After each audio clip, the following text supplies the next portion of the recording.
On April 20th, 2010, after Midway went bankrupt and Warner Bros. Acquired the rights to Mortal Kombat, NetherRealm Studios would be founded and would quickly start working on their first game as an established studio. On June 10th of the same year at E3, they would release their first announced trailer for Mortal Kombat. Acting as a return to form of sorts, the trailer would demonstrate the return to 2D combat, as well as new graphics and now iconic designs for many beloved characters. This trailer reinvigorated the hype for Mortal Kombat and would not only set the tone for the trailers coming after for this game, but also for future games yet to come. Hello my fellow oddities, and welcome to my new retrospective series, Beyond the Krypt, where we look through the archives of Mortal Kombat history. Today, we'll be looking at the trailers, teasers, and promotional materials released during the NRS era of Mortal Kombat. Now, the reason I am looking solely at the modern era here is because I'm able to reminisce and recall the thoughts and feelings I had when these trailers were released, and that's because the NRS era is the one that I grew up with. If you would like to see a video covering the Midway era of teasers and trailers from 1992 to 2008, then make sure to show your support by giving this video a like. And with that said, let's continue talking about Mortal Kombat, or better known as Mortal Kombat 9.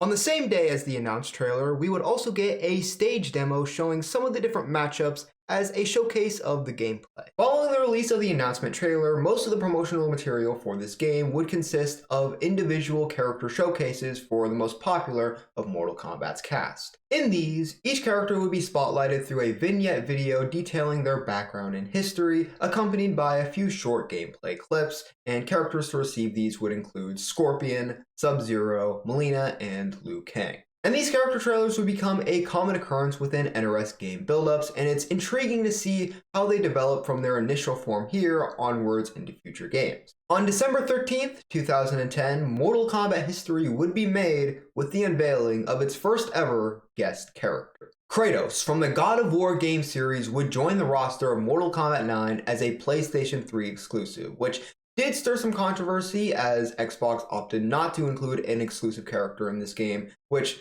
left Xbox players with nothing. The trailer itself actually barely features Kratos at all, with it instead depicting a fight between Scorpion and Sub-Zero, reminiscent of the next game's announcement trailer, which were released 4 years later, but we'll get to that later. Kratos only intervenes at the end of this fight, where he pulls Sub-Zero away to engage in combat with Scorpion. The next promotional material to release would be the cosplay videos.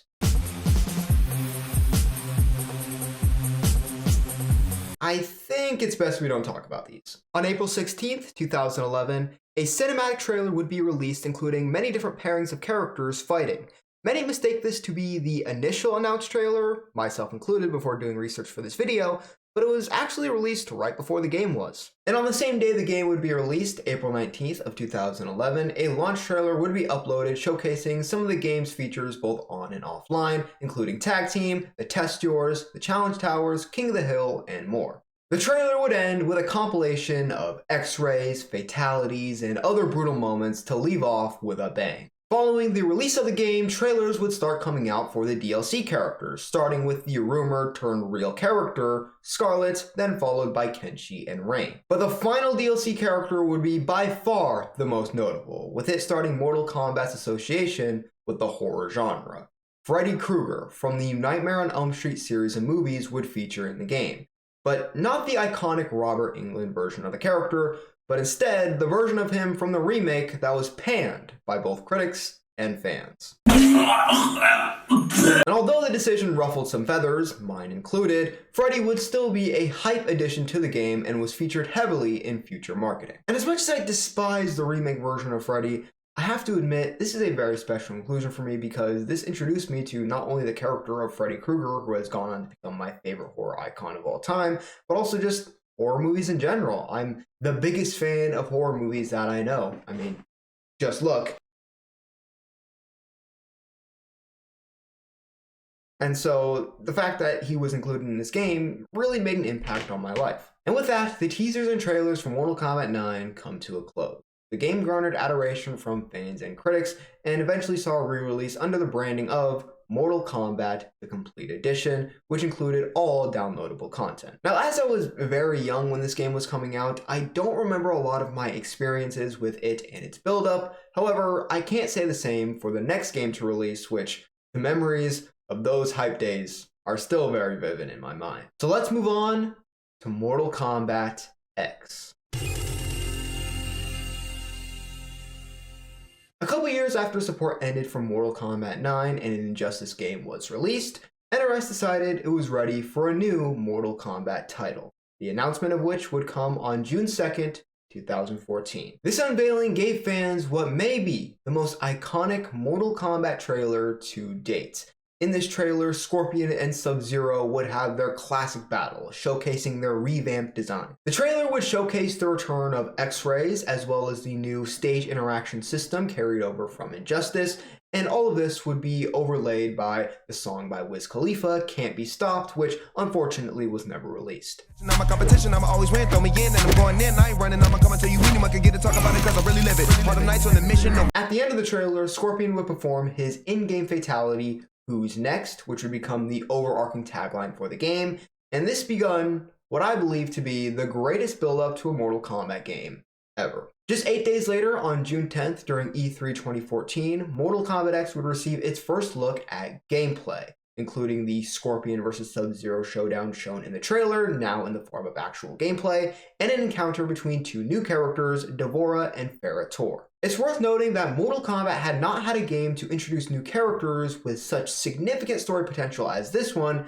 since Armageddon, and some would even argue Deception, because Taven and Dagon have yet to reappear since Armageddon. And the gameplay trailer would also show intro dialogues for the first time, which became a mainstay within NRS games and gave more depth and personality within character relationships, while also making the intros a little less repetitive. Murderer. I tire of maintaining our innocence. I will relieve you of your burden. You offend this one, Farah. What Ladybug do about it? Exterminate. A few fatalities would be shown off, demonstrating Mortal Kombat X's focus on realism and borderline repulsive finishers. At E3, we also saw a stage demo which revealed Cassie Cage and Kotal Khan as new characters, a part of the Mortal Kombat cast. Mortal Kombat X would then mark the beginning of Combat Cast, a stream that would happen every week where a few developers would show off a character or multiple characters' gameplay, as well as some other aspects of the game, and although it's not a teaser or trailer or anything, it's nice to get these sort of behind the scenes insights. Often shown at these combat casts would be character trailers, now in a new form where characters like Raiden, Quan Chi, Kano, Reptile, and more would have a regular fight with another character where all their moves were shown off, as well as their variations, which is a feature that Mortal Kombat X introduced. At the end, the character would perform one of their fatalities, which would either be shown in full or just a little glimpse. This would also be around the time that Ed Boon would start to become known for being a bit of a troll on Twitter, often teasing characters in some cryptic or comedic manner. One specifically that I can recall is the time that he posted the same drawing of actor Jack Nicholson twice side by side, and many speculated initially that this was a tease for Johnny Cage as a reference to the scene from The Shining where Jack Nicholson says, Here's Johnny! which would be later referenced in the actual game. Here's Johnny! But upon further speculation, it could have also been a tease for the character Jax, because there are two Jacks. Get it? And funnily enough, we don't actually know who this was teasing because Jax and Johnny Cage would both appear in the game, so yeah. Another one I can remember is the Boots teaser, where Ed Boon posted a picture of various characters' footwear and people had to guess which characters they were. And I actually don't know whose boots these were, so if someone can tell me in the comments, that would be much appreciated. Getting back to real trailers, on January 14th, 2015, a more official gameplay trailer would be released, which also revealed Kitana and Kung Lao as a part of the game's roster. It would also reveal Goro as the game's pre-order bonus, which would become a common thing in NetherRealm games, despite a lot of fans not really liking them. A month later, on February 27th, another quite significant trailer would release, this time in the form of a story trailer. showcasing many clips from the game's story mode, which was an acclaimed aspect of Mortal Kombat 9. It was stated that this trailer only had 5 character reveals, assumingly Kung Jin, Takeda, Jackie Briggs, Melina, and maybe Shinnok, but the trailer actually revealed way more characters, with Johnny Cage, Sonya Blade, and Aaron Black also making appearances, which they had not been confirmed prior. Sindel and Rain would also show up in this trailer, but to many fans' disappointment, they would only be NPCs, a part of the story mode exclusively. I have very fond memories of, for whatever reason, this trailer specifically, especially people like Uncaged Games reacting and trying to do a breakdown, speculating what every single little thing in the trailer meant, and it's just very nice memories to have of this game's build-up. After this, individual character trailers would become much less frequent and instead be replaced by showcases of multiple characters that had some sort of relation to each other, the first of which being the Cage family trailer, revealing Johnny Cage and Sonya Blade officially, and showing more clips and gameplay of their daughter Cassie, along with a surprise appearance from Kenshi. And while a lot of these characters had already been introduced prior, especially for Johnny and Sonya, it provided a lot of insight into what direction their narratives were going to be taking in this game. On March 13th, a big combat cast would be streamed, firstly showing the first 7 minutes of the game's first chapter, which showed Johnny Cage's fights with Scorpion and Sub-Zero. But more importantly, the first DLC character and first member of Kombat Pack 1 would be revealed, and it would be another guest from an iconic horror movie franchise. You see, ever since Freddy had been included in Mortal Kombat 9, fans had long wished to see a Mortal Kombat showdown between him and his rival from the Friday the 13th movie series, Jason Voorhees, as depicted in the 2003 movie.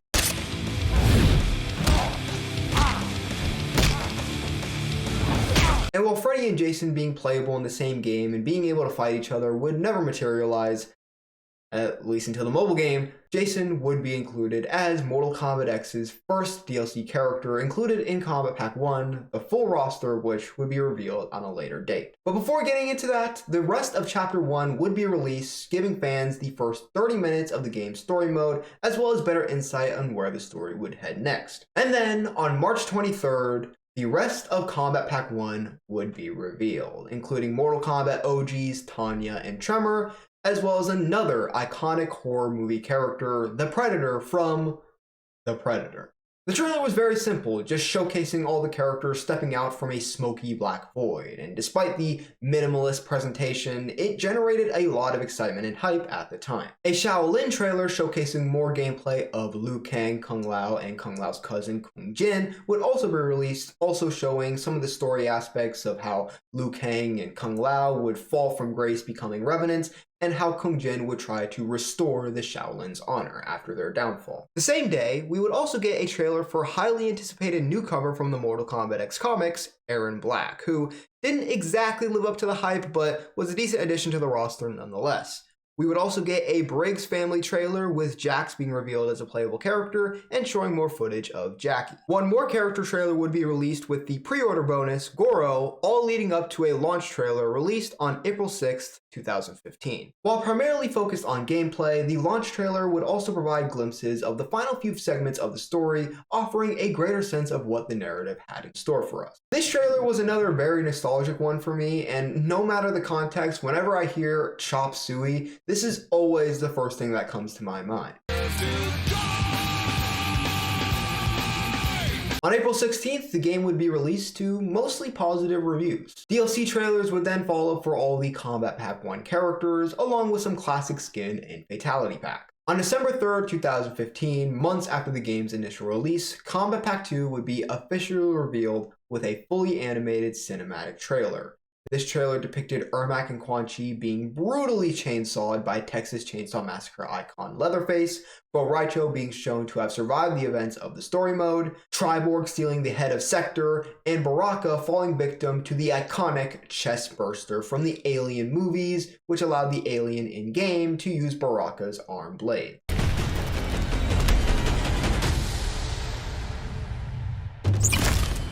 This trailer generated waves within the Mortal Kombat community, eliciting mostly positive reactions, though there were a few exceptions.